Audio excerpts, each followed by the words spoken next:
Bismillahirrahmanirrahim. Alhamdulillahirabbil alamin. Wassalatu wassalamu ala sayyidina Muhammadin asyrafil mursalin wa ala alihi wa sahbihi ajma'in. Subhanaka la ilma lana illa ma 'allamtana innaka antal alimul hakim. Wa tub 'alaina innaka antat tawwabur rahim. Wa taqabbal minna innaka antas samiul alim. Qala rabbi shrah li sadri wa yassir li amri wa hlul 'uqdatam min lisani yafqahu qawli. Nawaitu ta'alluma wa ta'allima li fadata wal istifada wa tamassuka ala kitabillah wa sunnati rasulih. والدعاء إلى الهدى والدلالة على الخير ابتغاء مرضاته وقربه وثوابه سبحانه وتعالى. قال المصنف رحمه الله تعالى ونفعنا به وبعلومه وأمدنا بأسراره في الدارين آمين. Kita lanjutkan kajian kita pada kesempatan kali ini. Kita masih membaca kitab Nasaihul Ibad yang dikarang oleh Asy-Syaikh Nawawi bin Umar Al-Jawi. Kita masih berada di bab ketiga dan sudah sampai pada makalah yang ke-34. Wal maqalatur rabi'atu wassalasun. Makalah yang ke-34. Qala ay Ibnu Abbas. Ini masih mengutip perkataan Sayyidina Ibnu Abbas. Siapa Sayyidina Ibnu Abbas? Ada sedikit kesalahan kemarin. Yang menjadi pamannya Rasulullah itu bukan Ibnu Abbas, tapi Abbas, jangan salah paham. Pamannya Nabi itu Sayyidina Abbas. Nah, Sayyidina Abbas ini punya putra namanya Abdullah, atau biasa dipanggil Ibnu Abbas, anaknya Abbas. Itu namanya Abdullah bin Abbas. Abbas ini pamannya Nabi. Kenapa kok pamannya Nabi? Karena Abbas ini saudara ayahnya Nabi. Ayahnya Nabi siapa namanya? Abdullah. Nah, Sayyid Abdullah itu punya saudara namanya Sayyid Abbas. Ini sekandung, ini saudara. Jadi ini pamannya Nabi ini, Sayyidina Abbas ini. Kemudian Sayyidina Abbas ini punya putra namanya Abdullah bin Abbas. Berarti Abdullah bin Abbas ini adalah sepupu dari Rasulullah. Paham? Sayyidina Abdullah bin Abbas ini adalah sepupu dari Rasulullah. Nah, sedikit saya jelaskan tentang biografi Sayyidina Ibnu Abbas, sepupu daripada Nabi. Sayyidina Ibnu Abbas itu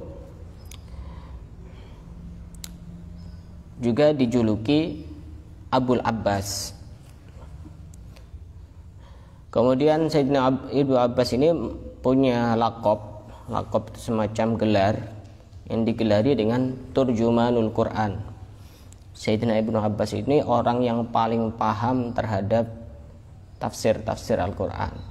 Semisal ketika ada beberapa ayat atau ayat-ayat Al-Quran, itu beliau pasti paham maksud dari ayat tersebut apa, sehingga beliau itu dijuluki Turjumanul Quran likasrati ma'rifatihi bima'anihi, karena paling mengerti tentang makna-makna Al-Quran. Yang paling paham tentang Al-Quran ya Sayyidina Ibnu Abbas atau Abdullah bin Abbas.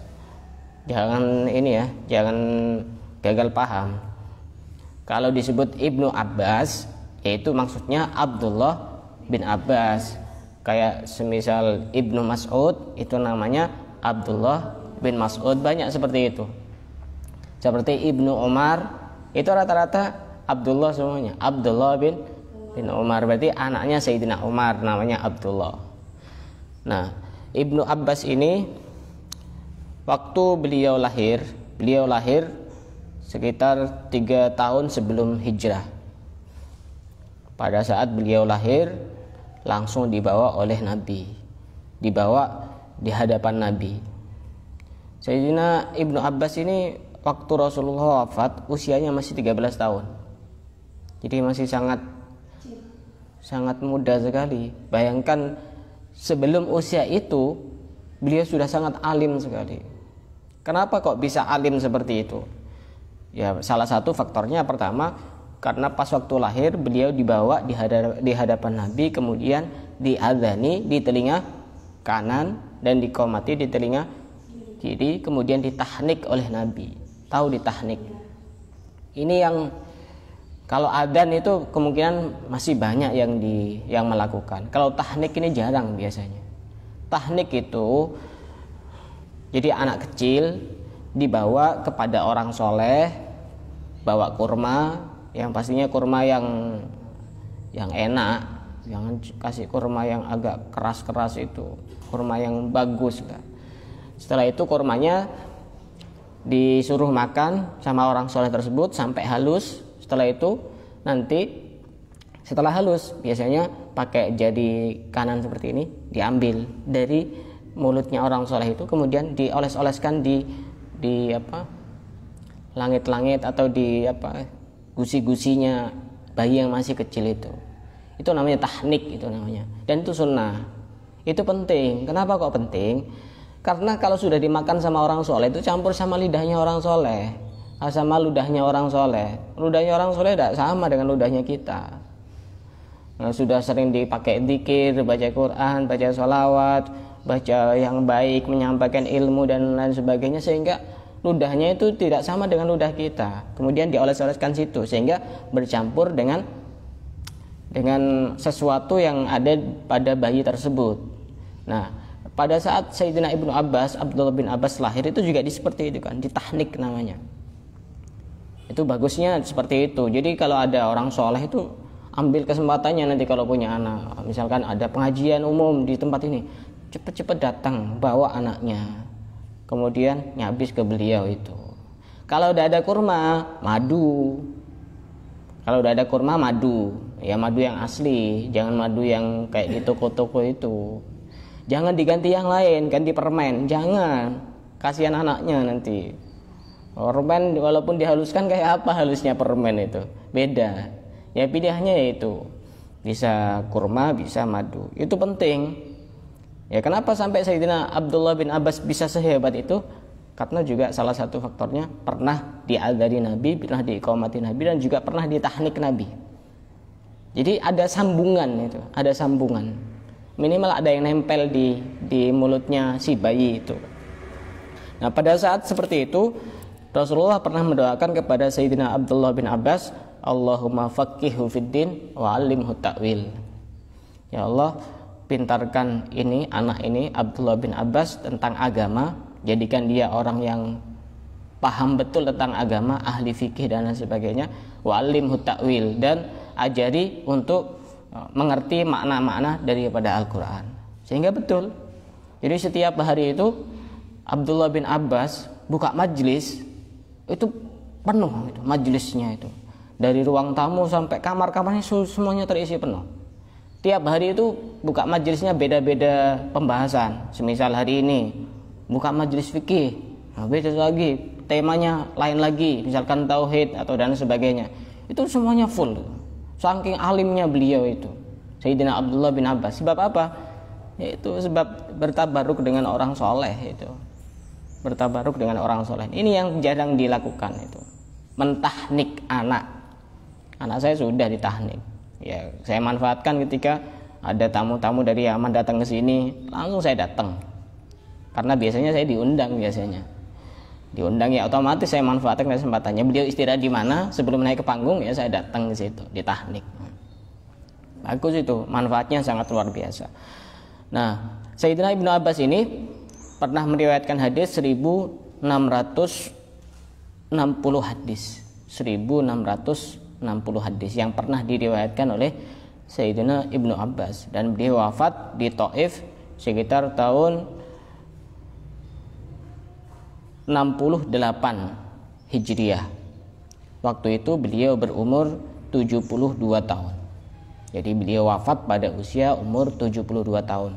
Tapi pada saat Rasulullah wafat, beliau usianya masih 13 tahun. Dan ini diakui oleh sahabat-sahabat yang lain. Semisal Sayyidina Umar bin Khattab. Beliau selalu mengikuti fatwa-fatwanya Sayyidina Ibnu Abbas walaupun usianya masih sangat muda. Sayyidina Umar usianya lebih tua. Ya mestinya orang seperti itu. Kalau dalam istilah kitab-kitab itu, syekh itu ada dua. Syekh itu bisa jadi orang yang sudah tua usianya. Atau yang kedua ini syekh itu orang yang tua ilmunya. Makanya kadang-kadang orang itu gengsi. Belajar kepada yang lebih muda itu gengsi. Sayyidina Umar tidak gengsi, mengikuti fatwa-fatwanya Sayyidina Ibnu Abbas yang waktu itu masih sangat muda sekali. Diikuti fatwa-fatwanya Sayyidina Ibnu Abbas. Pada saat Sayyidina Ibnu Abbas wafat dan untuk disolatkan, tiba-tiba datang seekor burung berwarna putih. Tiba-tiba datang seekor burung berwarna putih dan menghampiri kain kafannya itu. Mau disolatkan itu tiba-tiba datang seekor burung berwarna putih menghampiri kain kafannya itu. Setelah itu para jamaah ini rasa ada yang aneh, hanya dicari itu burung itu, kemana perginya? Ternyata sudah tidak ada. Kemudian setelah itu ketika mau dikuburkan, mau dianukan tanah, mau ditutup pakai tanah, tiba-tiba jamaah mendengar suara, tidak tahu suara dari mana, tiba-tiba ada suara, ya ayyatuhan nafsul mutmainnah irji'i ila rabbiki radhiyatan mardiyah fadkhuli fi ibadi wadkhuli jannati. Orang-orang soleh itu seperti itu, tidak tahu suaranya dari mana, bukan suara rekaman pastinya, tidak tahu, dulu tidak ada yang punya HP, apalagi perekam suara, tidak ada. Tiba-tiba ada suara seperti itu, ya ayyatuhan nafsul mutmainnah irji'i ila rabbiki radhiyatan mardiyah. Ini biasanya digunakan untuk mentalkin orang ketika sudah wafat. Kemudian pada saat mendengar kabar wafatnya Sayyidina Ibnu Abbas, ada salah seorang sahabat yang bernama Jabir bin Abdullah. Beliau langsung memukul-mukul ke tanah seperti ini dengan tangannya, kemudian berkata, mata a'lamun nas, telah wafat orang yang paling alim saat ini. Tidak ada orang yang alim melebihi alimnya Sayyidina Ibnu Abbas. Itu Sayyidina Ibnu Abbas pernah berkata, di sini dikutip oleh Syekh Nawawi bin Omar Al-Jawi, masih membahas tentang zuhud. Apa itu zuhud? Saya ulang kembali. Tadi biografi Sayyidina Ibnu Abbas saya kutip dari kitab Al-Jawahir Al-Lu'lu'iyah Syarah Al-Arba'in An-Nawawiyah. Akan saya ulang kembali terkait dengan zuhud. Zuhud itu satu sifat yang sangat agung, yang sangat tinggi. Akan saya ulang kembali sedikit tentang zuhud. Wa haqiqatu zuhdi, ini saya ambil dari kitab Nasaihud Diniyah. Khuruju hubbid dunya war raghbati fiha minal qalbi. Zuhud itu adalah tidak adanya kecintaan kepada dunia. Tidak cinta kepada dunia, artinya tidak bergantung kepada dunia.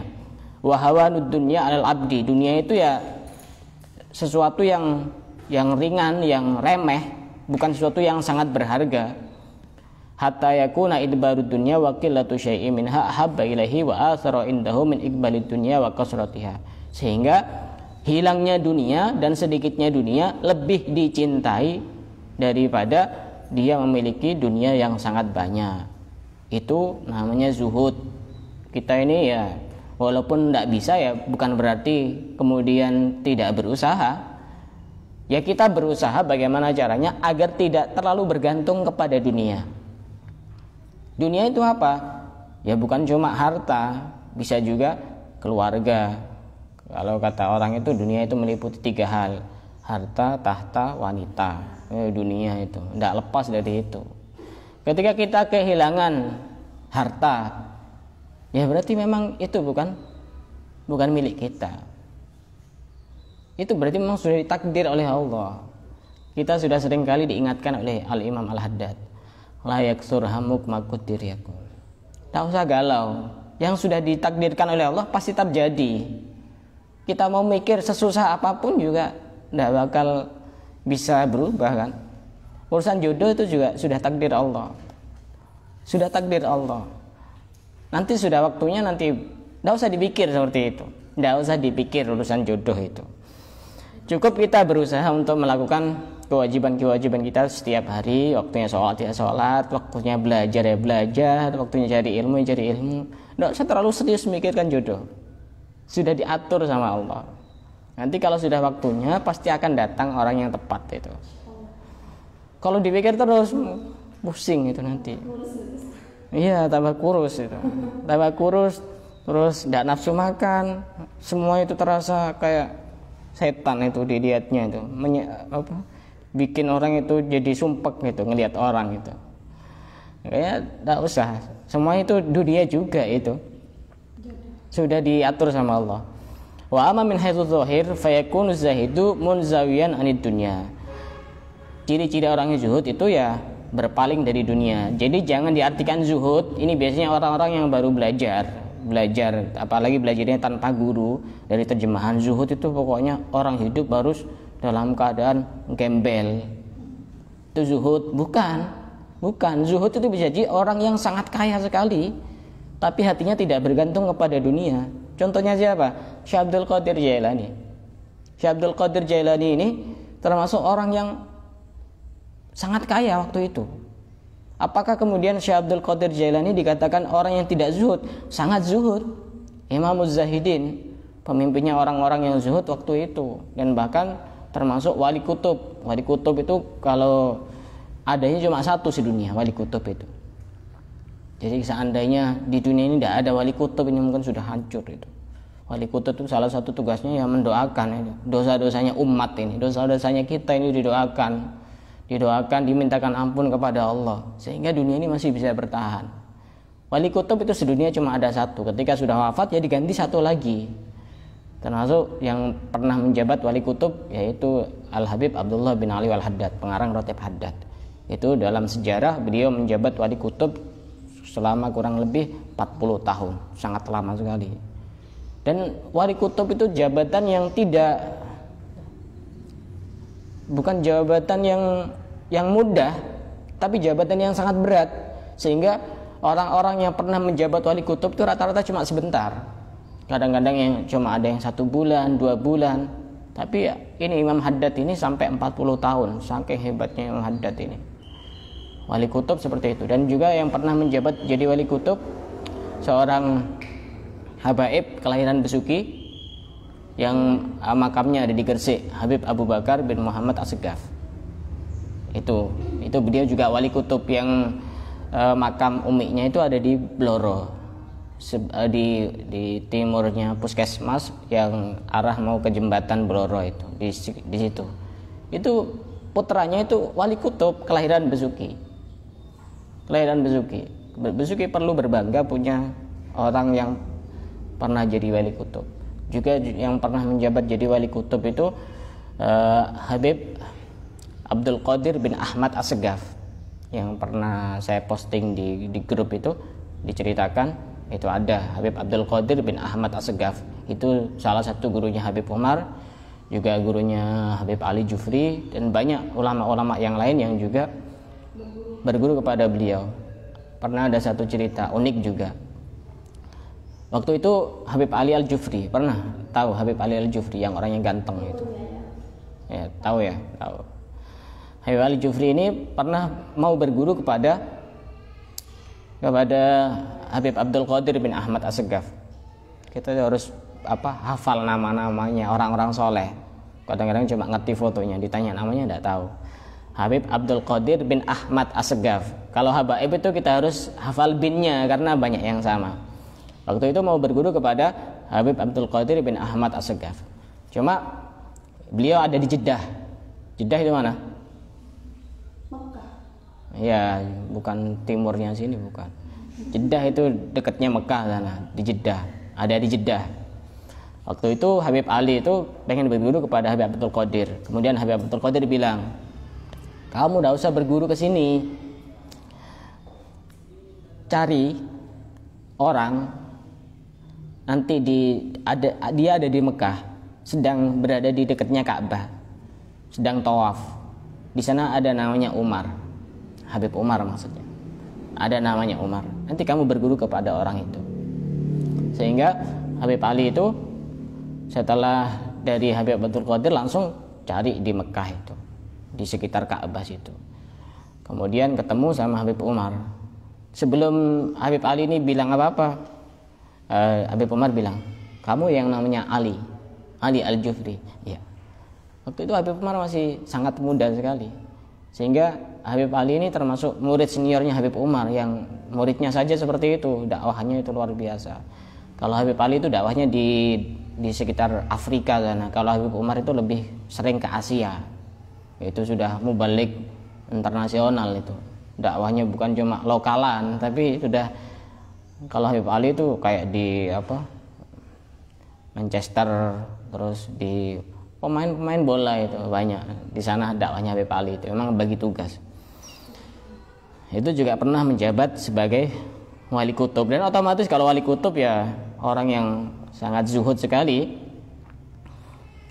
Kalau ada orang cinta kepada dunia dengan hatinya, kemudian dia bekerja untuk mengumpulkan dunia, kalau tujuannya itu adalah untuk bersenang-senang dengan dunia, semisal orang kerja biar punya rumah bagus, biar enak, biar nyaman, pokoknya untuk menuruti kebutuhan hidup, apakah itu disebut zuhud?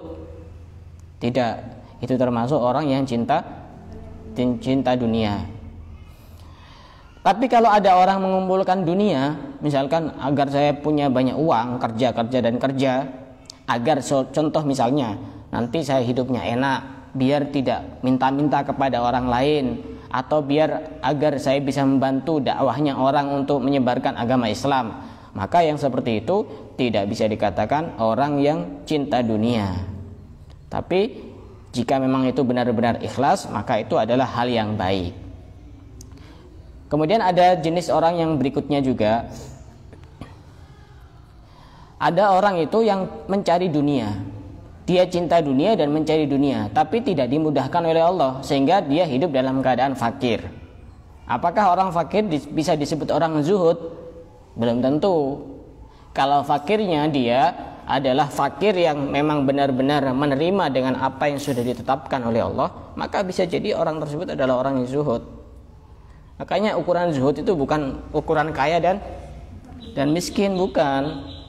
Bisa jadi orang yang kaya justru orang yang zuhud, bisa jadi orang yang miskin justru orang yang gila dunia. Ukurannya di sini, ukurannya di sini. Makanya hati itu tidak bisa untuk dinilai dengan perilaku dohir. Akan saya lanjutkan. Ibnu Abbas berkata, kemarin sudah dijelaskan bahwa zuhud itu terdiri dari 3 huruf, za, ha, dan dal. Ini juga ada versi yang lain dari Sayyidina Ibnu Abbas. Zuhud itu juga terdiri dari 3 huruf. Yang pertama za. Za itu artinya tarkuz zinah. Tarkuz zinah itu meninggalkan berhias, artinya bajunya itu biasa-biasa, baju yang sangat bagus. Itu tanda-tanda orang yang zuhud. Kalau versinya Thariqah Syadiliyah itu beda dengan versinya Thariqah Qadiriyah. Pernah dengar istilah Thariqah Syadiliyah? Thariqah Syadiliyah itu thariqah yang didirikan oleh Syekh Abdul Hasan Asy-Syadzili. Kalau Thariqah Qadiriyah didirikan oleh Syekh Abdul Qadir Jailani. Kalau Thariqah Qadiriyah itu orang yang ngikuti thariqah, itu biasanya orangnya biasa-biasa, lebih mengedepankan sabar. Kalau Thariqah Qadiriyah itu biasanya pakaiannya biasa-biasa, enggak pas mewah-mewah itu. Tapi kalau Thariqah Syadiliyah itu orangnya biasanya pakainya necis-necis tuh. Pakai celana yang sangat rapi, pakainya bagus-bagus, tapi mengedepankan syukur. Kita tinggal niru saja. Kalau saya nirunya Thariqah Syadiliyah saja. Jadi berpenampilan itu yang kelihatan bagus itu. Kalau beli pakaian ya, saya lebih milih beli pakaian yang mahal dan bagus walaupun cuma punya 1 dibanding yang murah tapi punya banyak. Kalau saya, kecuali dikasih orang yang pasti diterima, itu mau jenisnya kayak apapun ya tetap diterima. Intinya banyak mengedepankan syukur, jangan diniati untuk sombong, itu yang beda. Nah, ciri-ciri orang zuhud itu pertama tarkuz zinah, meninggalkan berhias. Ciri-ciri secara kebiasaan. Yang kedua hak tarkul hawa, meninggalkan hawa. Apa hawa? Hawa nafsu, bukan hawa-hawa yang lain. Hawa nafsu. Dan ada satu ibadah yang disetujui oleh hawa nafsu. Semua ibadah itu tidak enak menurut hawa nafsu. Contoh sholat, waktunya tidur suruh sholat, kan tidak enak kan? Puasa, apalagi puasa, Kan lebih enak makan daripada puasa. Tidak sesuai dengan keinginan hawa nafsu. Tapi ada satu ibadah yang sesuai dengan keinginan hawa nafsu dan itu berpahala. Apa? Menikah. Menikah itu ibadah yang sesuai dengan keinginan hawa nafsu. Loh, benar itu. Menikah itu termasuk ibadah yang sesuai dengan keinginan hawa nafsu. Dan bahkan ada salah seorang ulama yang mengatakan kullu syahwatin tuqassil qalbah. Setiap syahwat itu bisa mengeraskan hati. Kecuali illa syahwatal jima. Kecuali syahwatnya berhubungan suami istri. Itu bisa membersihkan hati. Wah, ada yang halal. Dan bahkan ini pernah dikutip dalam sebuah hadis bahwasanya Rasulullah menjelaskan kalau ada suami dan istri berhubungan itu mendapatkan pahala. Kemudian ada salah seorang sahabat yang iskal, yang muskil itu, ada tanda tanya. Kok bisa orang melampiaskan syahwat kok dapat pahala? Kemudian Rasulullah balik menjelaskan dengan sebuah pertanyaan. Sekarang saya tanya, kalau ada orang melampiaskan syahwat kepada yang haram, apakah dia mendapatkan dosa? Jawabannya apa? Iya, berzina itu. Ya otomatis kalau dilampiaskan dengan hal yang halal, maka dia mendapatkan pahala. Kayaknya cepat nikah, Mbak Diana. Itu ibadah yang sesuai dengan selera hawa nafsu, itu ibadah menikah. Ibadah menikah. Saya bantu kalau urusan jodoh. Yang penting benar-benar ngomong ke saya. Yang penting benar-benar serius maksudnya. Kalau cuma setengah-setengah ya gimana caranya. Nah itu ketika orang meninggalkan hawa nafsu, keinginan-keinginan hawa nafsu, maka dia termasuk orang yang zuhud. Yang ketiga, huruf dal, tarkud dunia, meninggalkan dunia. Meninggalkan dunia bukan meninggal dunia lain. Meninggalkan dunia ini termasuk tidak gila dipuji, tidak suka dihormati, tidak suka dihargai. Selama kita masih suka dipuji, itu berarti kita masih belum zuhud. Karena masih cinta kepada dunia. Karena pujian itu bagian daripada dunia. Pujian termasuk bagian daripada dunia. Kita ini pujian sebenarnya sangat bahaya sekali. Saya ingatkan bahwasanya jangan gampang-gampang muji orang yang dia tidak bisa mengkondisikan hatinya. Bahaya. Karena orang muji nanti bisa dosa. Makanya dalam sebuah hadis itu disebutkan kalau ada orang yang muji kepada kamu, lempar dia pakai debu, kata Rasulullah. Itu bukan karena memuji itu hal yang tidak baik, tapi karena dia tidak tahu kepada siapa dia harus muji. Jadi kalau muji orang itu biasa-biasa saja, harus tahu juga siapa yang dipuji. Kalau misalnya kita muji kepada orang, akhirnya dia ngerasa terbang, dia ngerasa orang yang paling baik sedunia. Jangan kamu membuat dia dosa. Kamu juga dosa karena tidak tahu situasi dan kondisi di mana kamu harus muji kepada orang lain. Orang itu ketika dipuji, sikap kita bagaimana? Ini pertama, ini penting ini. Ilmu penting pada saat kita dipuji oleh orang lain. Pertama, kita harus merasa berterima kasih kepada Allah. Kenapa? Karena aib kita masih ditutupi oleh Allah. Karena aib kita ditutupi oleh Allah. Orang menghormatimu bukan karena kebaikanmu, tapi karena keburukanmu masih ditutupi oleh Allah. Seandainya keburukan kita dibuka oleh Allah, mungkin tidak ada satupun orang yang memuji kepada kita. Tidak ada. Kita harus berterima kasih kepada Allah.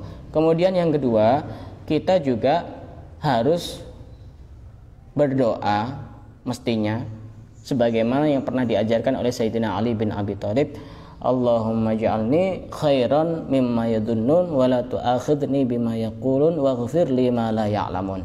Kalau tidak bisa versi bahasa Arab, ya pakai bahasa Indonesia. Kalau ada kita dipuji sama orang, kamu itu orang yang Masya Allah istiqomah cari ilmu, jangan langsung melayang-layang.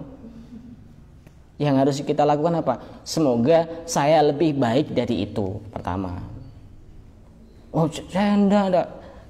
Dia eksen tawadhu, padahal itu cuma pura-pura. Itu juga ada bagus itu. Doa saja seperti ini, semoga saya lebih baik dari itu, begitu.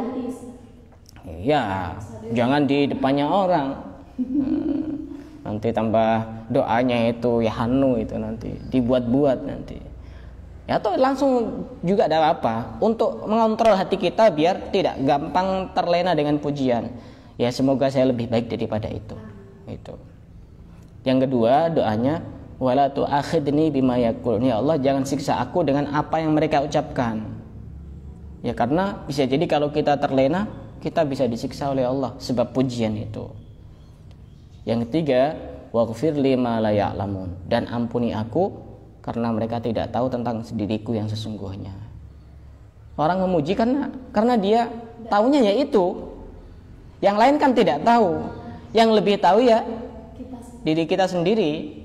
Karenanya ada salah seorang ulama yang bernama Syekh Ibnu Athaillah As-Sakandari, beliau mengatakan ajhalun nasi man taraka yakina ma indahu ridhanni ma indan nas. Orang yang paling bodoh itu orang yang meninggalkan keyakinan yang ada pada dirinya sendiri dan lebih memenangkan dugaan orang lain. Saya contohkan. Ada orang muji kepada saya misalnya. Ada orang muji kepada saya. Masya Allah Ustaz itu orang yang istiqomah baca Al-Quran. Orang muji itu kan hanya sekedar dugaan mereka kan. Hanya sekedar menurut penilaian mereka. Tapi sebenarnya yang lebih paham, yang lebih yakin diri saya sendiri kan saya kan. Nah kata Ibnu Athaillah, orang yang paling bodoh itu orang yang mementingkan dugaan orang lain dan mengalahkan keyakinan diri sendiri. Padahal kalau dalam istilah usul fikih itu yakin dan dzon itu kekuatannya lebih kuat yakin. Ya kita sering jadi orang bodoh di waktu-waktu tertentu. Dipuji, oh ini orang yang istiqomah hadir majelis, senang. Padahal ya sama sekali tidak. Itu beberapa ciri terkait dengan orang yang zuhud. Pertama saya ulang, tarkuz zina, meninggalkan berhias yang berlebihan, artinya berhias yang tidak ada niatan-niatan yang baik. Kemudian tarkul hawa, meninggalkan hawa nafsu. Kemudian tarkud dunia, meninggalkan dunia, tidak terlena dengan pujian. Kemudian juga tidak bermegah-megahan terhadap pakaian, minuman, dan tempat tinggal. Itu termasuk bagian dari zuhud. Ada yang mau ditanyakan silakan. Ya latihan itu. Kalau tidak bisa bukan berarti langsung ditinggalkan. Kan sudah saya contohkan kemarin. Saya pernah ceramah, diundang, kemudian pulang dikasih amplop sama orang, tak masukkan ke saku. Nah sakunya itu juga ada HP saya. Pas waktu di tengah-tengah saya ambil HP-nya, ternyata itu jatuh. Ini juga ya berat. Nggak tahu saya isinya berapa. Cuma kalau tidak latihan, ya buat apa dipikir? Memang itu mungkin bukan rezeki kita. Kita latih untuk tidak terlalu bergantung kepada dunia, karena nanti juga bikin orang tuh sumpek gitu loh. Silakan yang mau tanya. Bisa tanya seputar materi atau pertanyaan lain silakan. Ada? Tidak ada? Kalau tidak ada kita cukupkan sampai di sini. Wallahu a'lam bishawab.